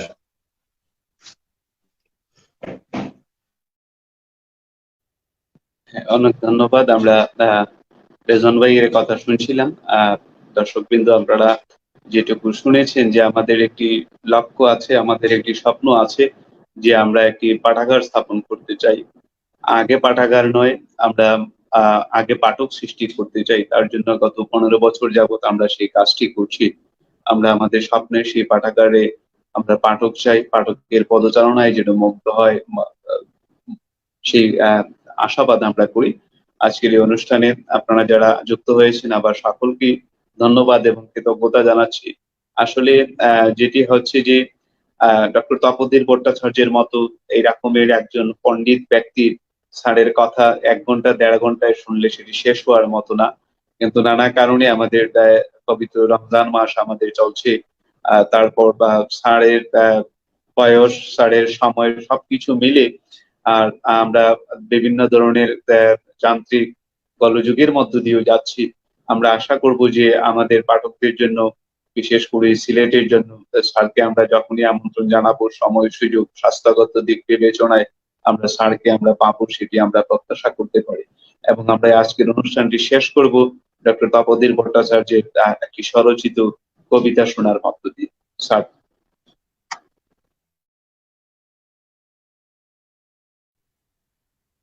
ধন্যবাদ প্রণব। এবং আমি কবিতা পড়ার আগে আরো একবার প্রণব সহ যারাই ইনোভেটরের সঙ্গে যুক্ত এবং আমার বিয়ানীবাজারের স্বজন, এবং এইটা কেবল কথার কথা নয়, আমার কাছে আমি সত্যি স্বজন বলে মনে করি, কারণ এটা আমার মাতৃভূমি, ওটা আমার সাংস্কৃতিক যে আমার সত্তা, তার শিকড়। তাই পঞ্চখণ্ড বিয়ানীবাজারকে ভুলে থাকা মানে আমার নিজেকে ভুলে যাওয়া। তো আমি 2টি কবিতা পড়বো, ছোট ছোট। আমার কবিতা কখনোই বেশি বড় হয় না। গত বছর করোনা কাল যখন শুরু হচ্ছিল, কলকাতা বই মেলায় আমার একটা কবিতার বই বেরিয়েছিল, কার্নিভালে চতুর্গৃহে এই নামে। তো সেখান থেকে 2টো কবিতা আমি পড়ছি। জন্মান্তরে তোমাকে চাই, হলুদ বরণ পাখি, সব কালো মুছে দিতে পারো তুমি, লহমায় অনাবিল লয়ে, তোমার পালক নরম ছোঁয়ায় আমাকে জাগাতে পারে রোজ। যত অন্ধকার থাক তুমি দৃষ্টি দাও চোখে, দাবদাহ হোক অথবা কর্ষণ, পাখিটির শান্ত যাতায়াতে ফুটে ওঠে বিবাহ মঙ্গল, আলোর আখরে সুরের ভাষায়। দ্বিতীয় কবিতাটি এবার পড়ছি। যতদূর দৃষ্টি যায় সারি সারি যতুগৃহ দেখি, মেধা ও হৃদয় এদের ইন্ধন। একথা কি ভেবেছি কখনো? ঘৃণার বারুদে ঠাসাই এইসব, তাতে বিদ্বেষ যোগান দেয় আততায়ী বিচারের ছলে, আর জন্মান্ধেরা করে স্তোত্রপাঠ। ইন্দ্রপ্রস্থ থেকে রোজ ভেসে আসছে মুহমুদ্গরের স্বরলিপি, দেখো খরষ্টি অক্ষরে। যতুগৃহে যদি পুড়ে যায় ভূভূর্বস্ব, যাক, এ সময় এর চেয়ে বড় সত্য নেই সর্বশান্ত পিপীলিকাদের।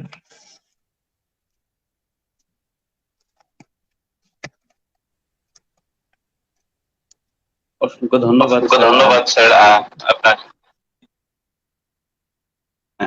আমাদের যারা আছেন এখন পর্যন্ত, যারা দেখছেন, আমি শুরুতেও বলেছিলাম শতাধিক গ্রন্থের জনক আমরা স্যারকে বলবো, আমাদের দর্শকদের উদ্দেশ্যে বলবো, এবং এই গ্রন্থগুলো পাঠের মাধ্যমেই কিন্তু আমি মনে করি ডক্টর তপোধীর ভট্টাচার্যের প্রতি আমাদের যথার্থ শ্রদ্ধা নিবেদন হবে। আমরা যদি স্যারের সেই সৃষ্টিকর্মগুলোকে যদি আমরা অধ্যয়ন করি এবং সেই বাণীগুলো যদি আমরা হৃদয়ে লালন করতে পারি, তখন কিন্তু স্যারের প্রতি আমাদের যে সত্যিকারের শ্রদ্ধার গুণ সেটি কিন্তু নিবেদন হবে।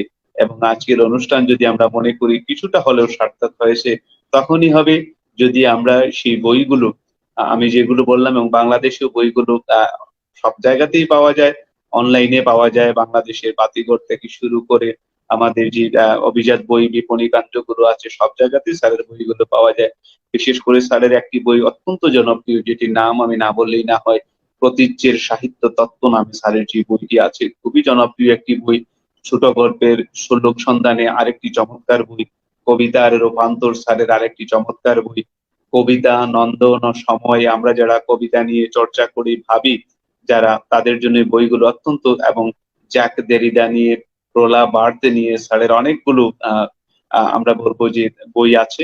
সেই গ্রন্থগুলো আমাদের পাঠই হোক আমাদের আজকের এই অনুষ্ঠানের মূল ব্রত। আমরা সবাই বইয়ের সাথে থাকবো, সবাইকে বইয়ের সাথে রাখবো, সেই শুভকামনা জানিয়ে আজকের বিশ্ব বই দিবসের অনুষ্ঠান আমি এখানেই শেষ করছি। শুভরাত্রি, সকলে ভালো থাকুন, নিরাপদে থাকুন।